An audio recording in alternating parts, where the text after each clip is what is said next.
Hey, what's going on? Well, I'll tell you what's going on.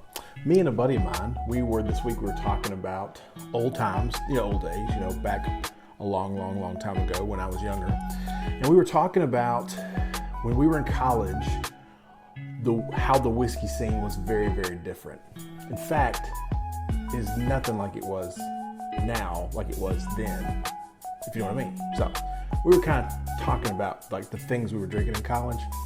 So I thought how awesome it would be if today we went back in time to the late 90s and drank some of the stuff we were drinking back then to see if it's any good.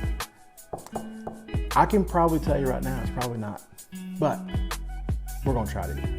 So let's go back in time. 1, 2, 3. That was easy. And now we can talk about the whiskeys we had when we were in college. And let me tell you something.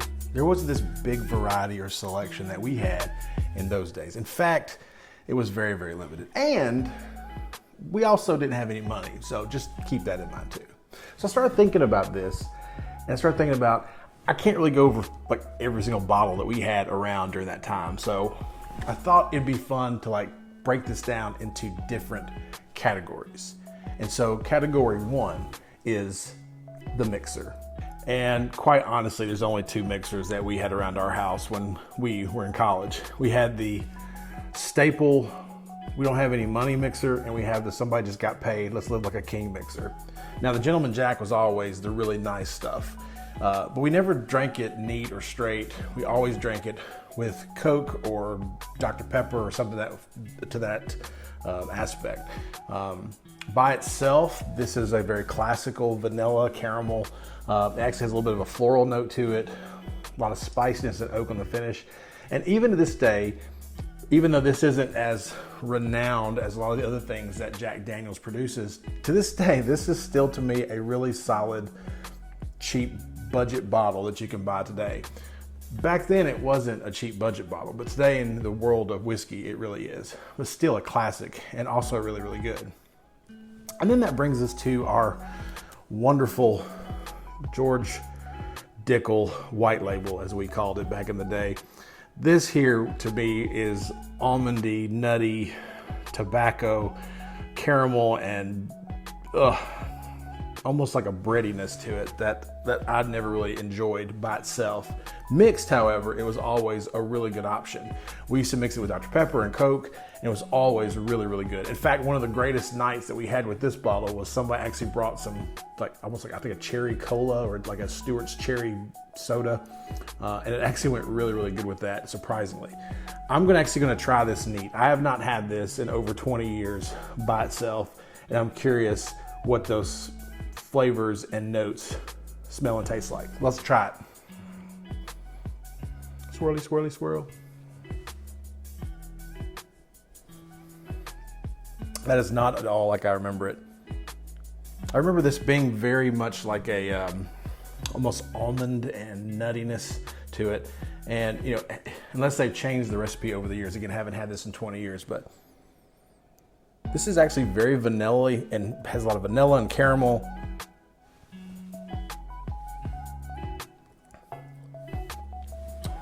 Oh yeah, there's that nuttiness. Oh, yeah, that brings back a lot of memories. That is very, very nutty, and that is not something that I personally would enjoy sipping on neat. There is definitely, I've heard people over the years say there's like this Flintstone vitamin note, like this minerality to it, and I've always been like, I don't understand what you're talking about. And maybe it's subjective because somebody's put that in my head, but now I see what they're talking about. That finish has almost like a Flintstone vitamin type note, but it's not in a good way. So not something that I would personally want to drink neat, unfortunately. So kudos to this, probably mixed. Hey, let's try it mixed. Let's see what it's like mixed. So I just happen to have one mixed with a little Dr. Pepper action on there. You know what I'm saying? Let's try it.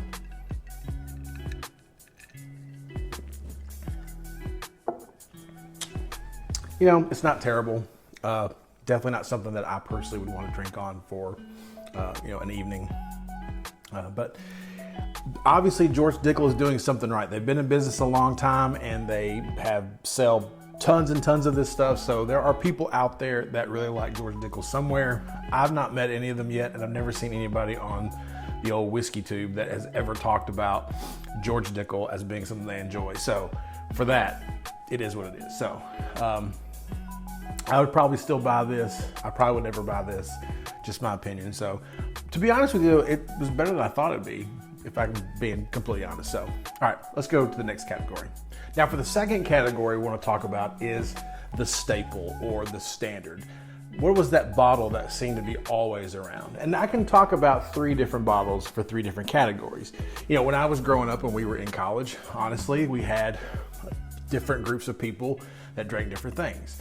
For example, the staple with the country boys. We always associated them with the old Wild Turkey 101. Now, what blows my mind to think about this bottle and how delicious this bottle is now. When I looked at this bottle when I was younger, I thought 101 proof, that is really strong. And it amazes me now that we're all drinking things in the 120s and 130s. This back in the day was like potent, if you remember. But this is what all the country boys drank. Then you had the preppy kids. What did the preppy kids drink? Well, they all drank the old Maker's Mark. Maker's Mark, of course, that vanilla, that spice, that wheat mash bill has a very unique taste in my opinion, but this is what all the guys that were kind of the preppy boys would drink. So preppy boys, country boys. So what did we drink? We were kind of in the middle. We were kind of the Animal House group, if you will. Kind of a little bit of the crazies, if you know what I'm talking about. We were kind of crazy. And so what would we drink? We drank, our staple in our house was always the old Jim Beam. Yay. I have not had this in over 20 years, and so I'm really curious to see. I mean, it can't be great. I mean, it just can't be. I mean, I'm just curious to know, is this got any redeeming qualities? Is this something that I would drink today after all these years? I have a guess, but I don't know. Let's see what we think together. Swirly swirl. That habit has almost no nose to it whatsoever. I mean, somewhere deep down in the darkness, there is a little bit of vanilla, maybe some caramel, but there's just not a lot there. It's just not a lot there. There's just not much to this.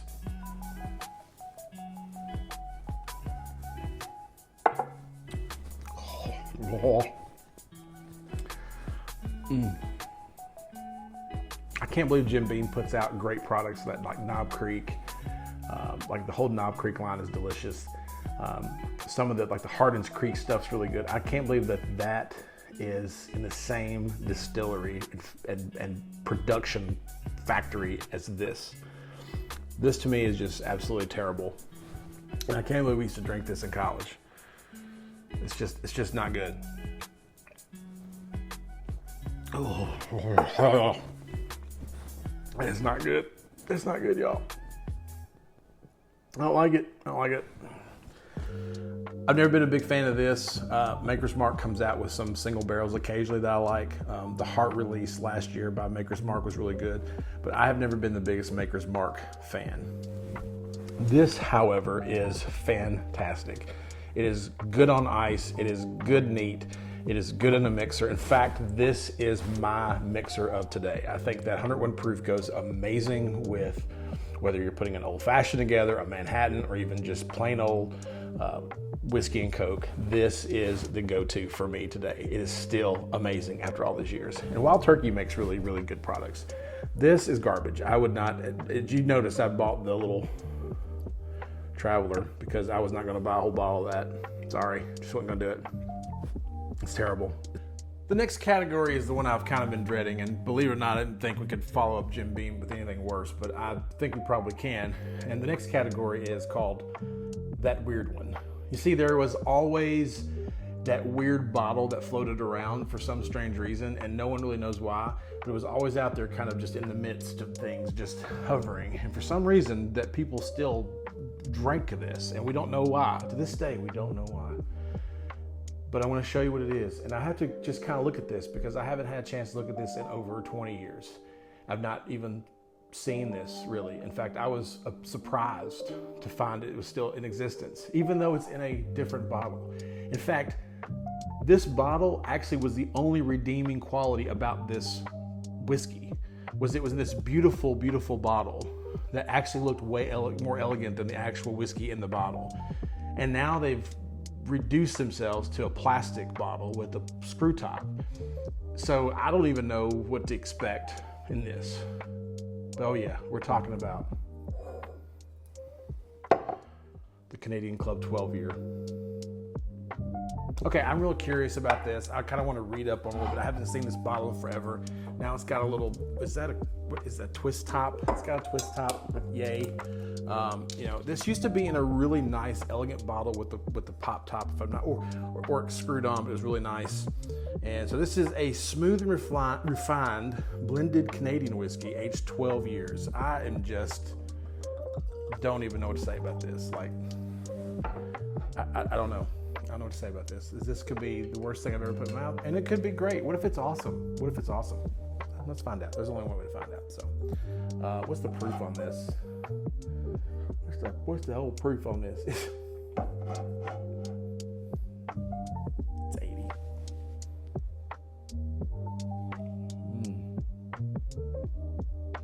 I don't know about that.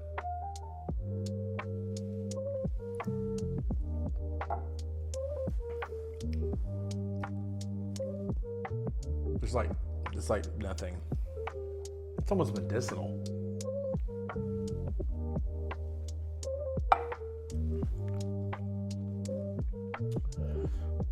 I know what that tastes like. Robitussin. That's what you used to get when you had really bad colds and stuff. Your mom would give you that purple. No, not Robitussin. What was the name of the cough syrup? I can't remember the name of the cough. That cough syrup you get that had that just super intense medicinal, like,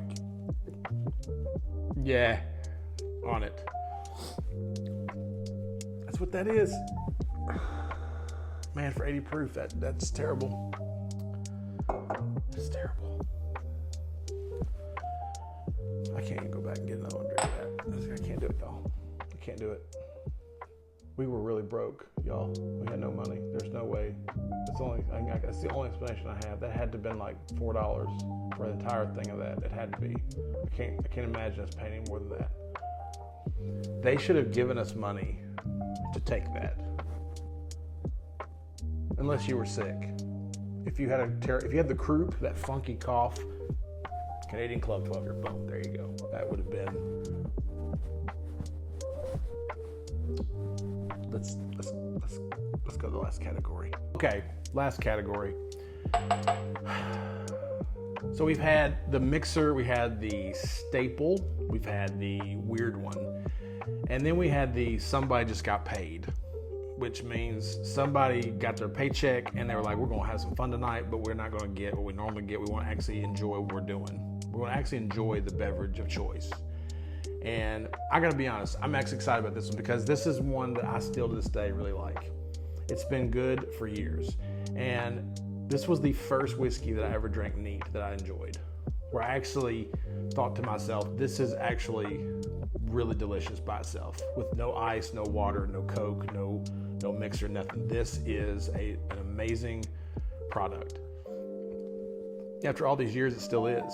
It still is. And that is the Woodford Reserve. Now, Woodford to me is, after all these years, still, even though it's not in the $50, $60, $70 range, to me, this is still a fantastic choice. In fact, I still tell people all the time that if you're just getting into whiskey, this is a great starter for you and where your journey begins. This has all the classic notes for a bourbon. It's vanilla, it's chocolatey, it's got a little bit of spice to it, it's got a little bit of that oak tannin, and it is absolutely amazing. And for the price tag that these come in, I mean, compared to what the rest of the whiskey world is now, I mean, with craft whiskey and everybody coming out with their new $100 bottle, this is just an excellent place to start. I tell people all the time, if you're getting into whiskey and you're trying to figure out those first few bottles to really kind of introduce you to what classic bourbon is, this is it. And it is done extremely, extremely well. I mean, right off the bat, that's just beautiful. It's got vanilla. It's got some beautiful oak tannins on, just a little bit in there, some good spice. Oh, baby. That is good. That is still good after all these years. If you are trying to get into this hobby, this is the place I would start, to be quite honest with you. It's quite amazing. The proof point's good. It's got a nice low proof on it. In fact, if I'm not mistaken, I think it's only 90 proof. So, I mean, just got amazing chocolatey notes to it. Oh, that finish. And the finish is still there a little bit. Like, it's still there, even though this is not a really high proof. The finish is great. So that's it. That's where we are. So there you have it, our college whiskeys. We went back in time.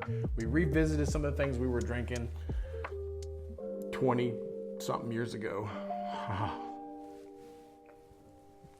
And some of these are still very, very good. For those like Maker's, Maker's still is what it is.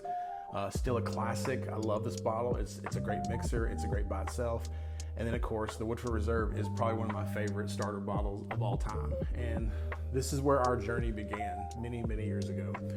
Where did your journey begin? I'm curious to know, what was the first whiskey you ever had neat that you thought to yourself, that is delicious? I would love to know. Please put that in the comments below. Don't forget to subscribe, like, comment, all the stuff. And as always, thank you for watching. We will see you on the next video. Peace. I'm gonna go throw this in the garbage, like right now. This is not even worth being in my shelf. It's not even worth being on my shelf.